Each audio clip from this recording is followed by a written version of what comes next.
안녕하세요. 여러분 비 피해 없으신가요?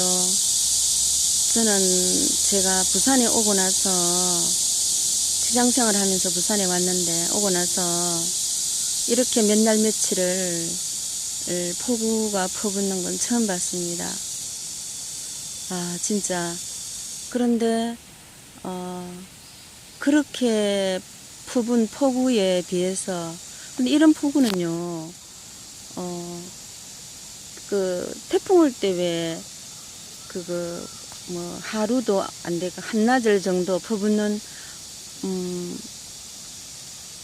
폭우에 비하면 이거는 엄청난 피해가 예상되는데 예상보다는 좀 피해가 적지 않았나. 다른 지역도 저는 이미 요즘 어제 오늘 피해가 좀 여러 군데서 많이 발생했지만 만일 4대 강보가 없었다면 더 엄청난 피해가 있지 않았을까 저는 그런 생각을 합니다.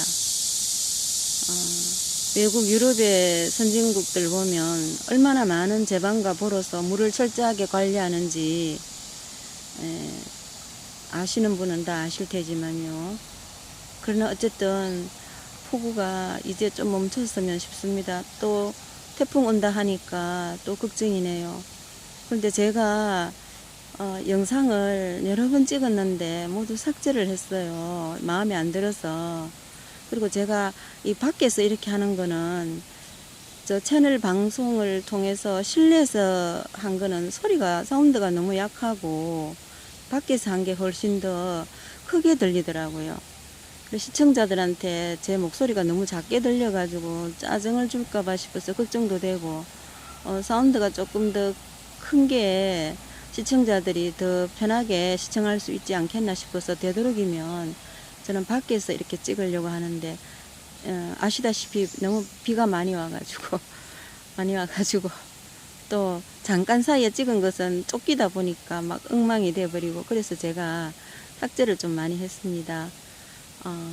이제 오늘 제가 얘기하고자 한 거는 저는 월간조선, VON, 그 다음에 뉴스타운의 조우스 칼럼, 그러고 또 백모 박성현님의 칼럼, 그 다음에 또 펜앤마이크 정기재 주필의 칼럼 이런 것을 저는 많이 보는데 특히 요즘 월간조선을 저는 좀 잘 봅니다. 그 월간조선의 배진영 기자님이 한번 방송을 한 게 있어요. 그 스페인의 그 카를로스 전 국왕이 카리브해 쪽으로 망명을 쫓겨가다시피 갔다고 하는 기사에 대해서 배진영 기자님이 한번 방송을 하셨어요. 그래서 저도 여기에 대해서 한번 유대인 문제도 있고 이래서 제가 한번 하고 싶었습니다. 그런데 스페인은 사실 후진국이었어요.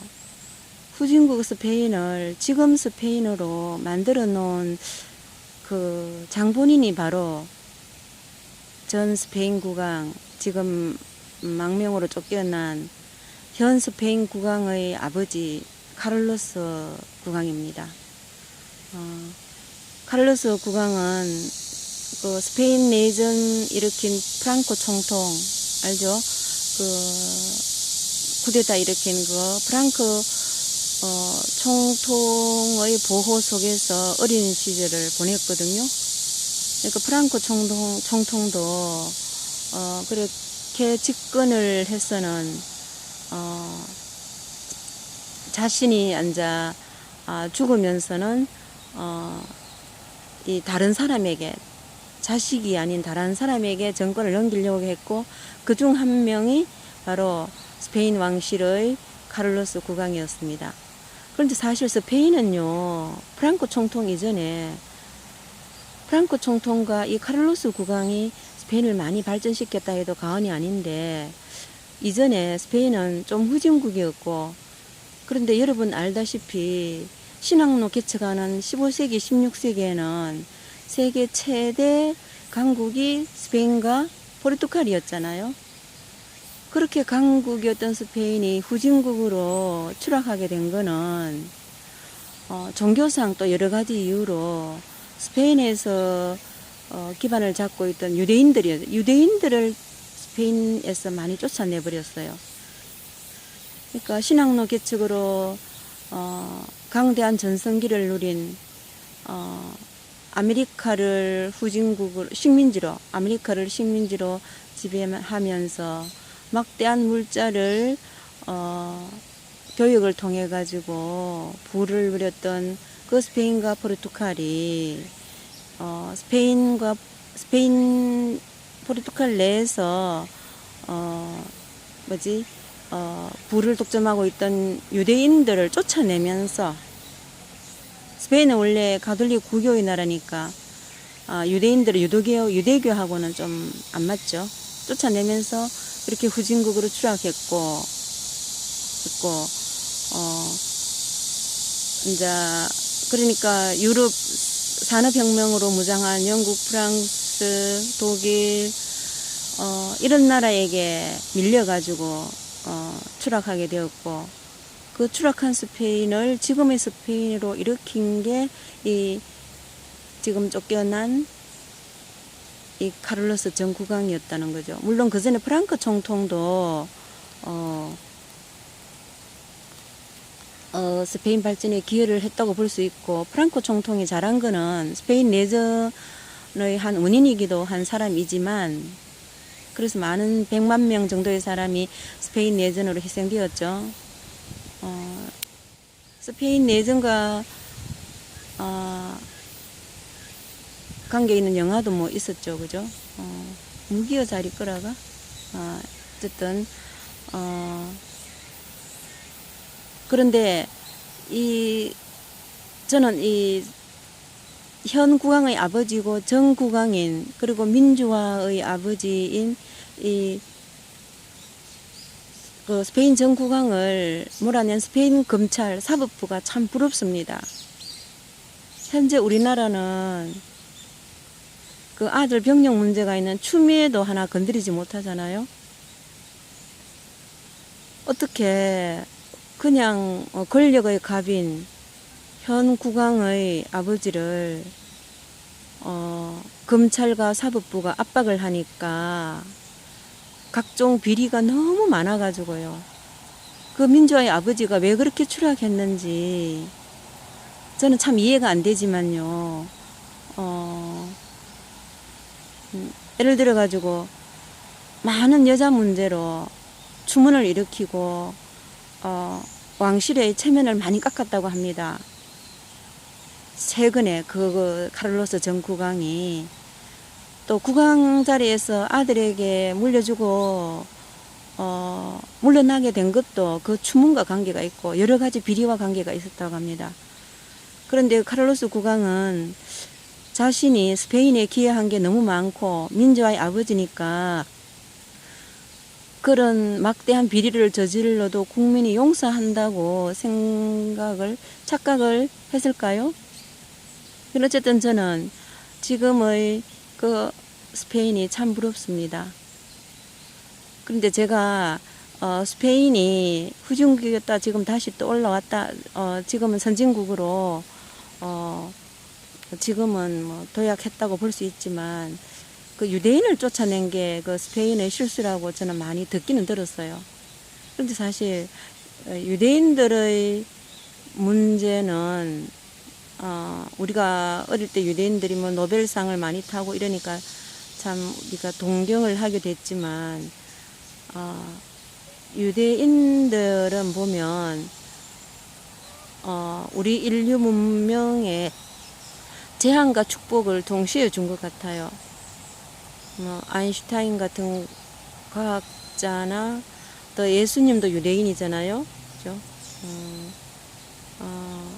그리고 예수님 유대인을 죽게 만든 것도 유대인이지만, 그 대가로 전에 옛날 기자님이 방송에서 그 업으로 2차 대전 때 나치에게 유대인들이 많이 희생되었다, 그 하나님이 벌하신 거다 유대인들에게 이렇게 말씀을 하셨지만 어쨌든 예수님도 유대인이고 예수님을 로마군에 그 당시 그 예루살렘 쪽은 로마가 다스리고 있었는데 로마군에 고자질 해가지고 돌아가시게 한 것도 유대인이었지만요. 또 현재 미국의 경제를 주름잡고 있는, 그러면서 우리에게 많은 문명의 이기를 주면서도 폐단을 낳고 있는 유대인들, MS사의 빌 게이츠, 그 다음에 애플사의 스티브 잡스, 그 다음에 페이스북의 마크 주커버그, 그 다음에 그 아마존의 그 뭡니까 무슨 제스고, 그 사람도 유대인인 걸로 알고 있습니다. 그리고 많은 과학자들, 현재 우리에게 문명의 이기를 준 19세기부터 또 그렇죠. 이기를 준 과학자들 보면 유대인 출신들이 참 많고, 또 우리 실제 경제의 발전에도 보면 학자들이 유대인들이 참 많고요. 그런데 우리가 진짜 재앙을 준 것 중에 딱 하나, 유대인들이 재앙을 준 것 중에 하나가 공산주의 이론을 만든 칼 막스. 저는 이 칼 막스가 가장 큰 유대인이 인류에 남긴 재앙이 아닌가 이렇게 생각합니다. 공산주의 사회주의는 현재까지도 많은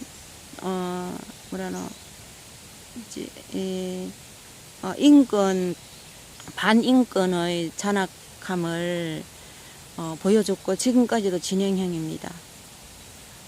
그래서 또 우리나라 남북 분단의 배경에도 그렇지만 2차 대전 전후에 소련, 러시아 스파이로 활동했던 사람들 다수가 또 유대인이었어요.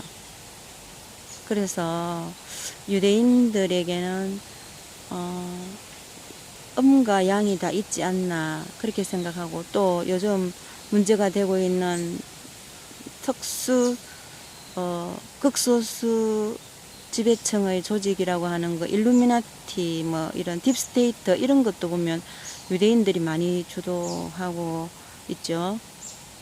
또 유럽인들에 가면 유대인들이 의외로 유대인들에 대한 유럽인들이 반감이 참 강한데, 그 중에 하나가 고리대로 높은 이자놀이로 유럽인들에게 고통을 주는 그 로스차일드 가문도 유대인이고요. 프랑스 마크롱입니까 대통령도 대통령 되기 전에 로스차일드 가문에서 또 일을 했다고 하더라고요. 하여튼 유대인들이 지금 세계 금융계에도 막강하죠. 근데 그게 다 음과 양이 있다고 생각하는데, 저는 이제 스페인이 추락하게 된 거, 옛날 15세기, 16세기에서 17세기, 18세기로 오면서 스페인이 추락하게 된 게 유대인을 쫓아내면서 그렇게 되었다는 건 확실하기 때문에 유대인들의 재능이 정말로 대단하다. 그렇지만 우리가 그 유대인들의 암적인 부분도 우리가 알아야 되고 찾아야 되고 주시해야 되지 않나, 저는 그렇게 생각합니다. 제가 유대인에 대해서도 한 번은 이런 걸 하고 싶었습니다. 이상입니다.